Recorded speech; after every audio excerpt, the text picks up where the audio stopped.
Welcome to the Living in Naples channel. I'm James Headley. If the water cooler and fairway talk is any indication over the past few days, there's a reasonable chance you saw or heard news over the weekend about the National Association of Realtors proposed settlement in the ongoing Sitzer-Burnett case. In a nutshell, this class action lawsuit argues that home sellers were harmed by the broker commission sharing structure common across America via multiple listing services or MLSs. Essentially, the plaintiffs argued that as they were paying a commission that was split between their listing agent and whichever agent represented the buyer, that there were some structural and or systemic elements of price fixing. And my aim in today's episode is not to get into the merits of the case one way or the other, nor am I here to advocate for or against NAR or their settlement, certain MLS practices, or even certain business practices within the real estate industry. Rather, I want to provide my initial thoughts and perspectives on what the settlement means to you as a prospective buyer or seller of a home in Southwest Florida. And before doing so, let me thank you, as always, for tuning in and for liking, subscribing, and sharing. So, how might NAR settlement and the Sitzer-Burnett case impact your future real estate plans? First, let me note that the timeline for the changes under this proposed settlement is mid-July, with each state and even locality having its own rules, processes, and various MLSs. Some will likely implement these changes prior to midsummer, while others may not see any impact until after Independence Day. Timelines aside though, there are two big elements coming soon to the market. First, broker compensation, in other words, commissions, will no longer be published in the MLS. Now, typically, the listing agent for a home would indicate what percentage the seller is willing to pay to any agent other than their own, who brings the eventual buyer of the property to the closing table.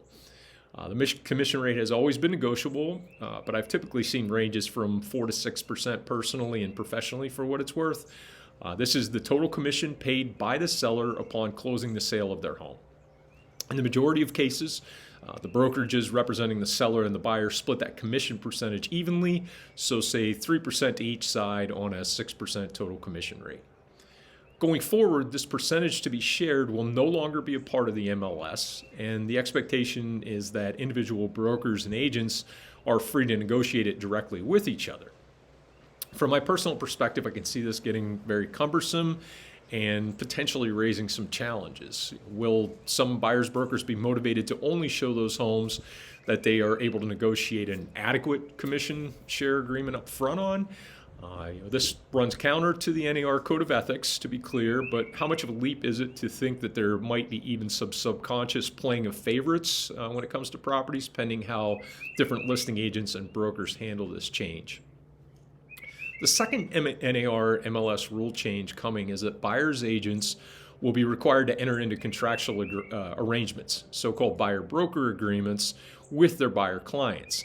While this has always been an option, the actual practice of doing so has varied considerably from location to location and even agent to agent. I personally have rarely chosen to do so because I felt that if I were serving my client's best interests, there was no reason to tie us together with a contract when a handshake would suffice.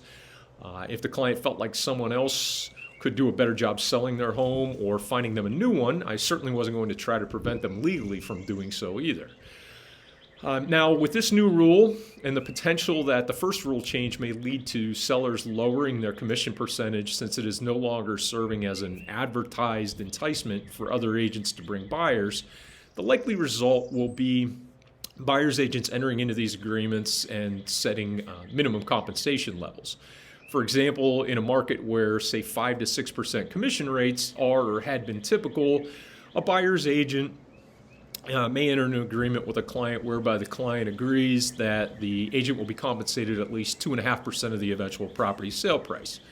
The seller may still end up paying this full amount if they've agreed with their listing agent to at least a 5% total commission and have negotiated to share at least half of that with any agent bringing a qualified buyer to the closing table. In other cases, sellers may opt to take their chances with a lower commission rate, which would effectively shift some of the onus for payment to the buyer. For example, in the scenario of a buyer-broker agreement at 2.5%, the seller's commission on offer, if the seller's commission on offer, were 4% to be split 50-50, the buyer would be responsible for paying his or her agent that 0.5% difference. Ultimately, it'll be interesting to see how this all plays out in the market for buyers and sellers. Commission rates overall could come down, and perhaps by extension, home prices as well. Or the dollars may just be shifted in a different way, with buyers paying more out of pocket to buy a home. Or, who knows? I know I will keep an eye on things for you, and I'm always happy to answer any questions that you may have. And ultimately, I know that my commitment, experience, and desire to serve my clients in the best way possible isn't going to change. So I certainly would appreciate hearing from you or someone you know if buying or selling is in your future. Until then, thanks again for subscribing, liking, and sharing, and I'll look forward to seeing you in the next episode.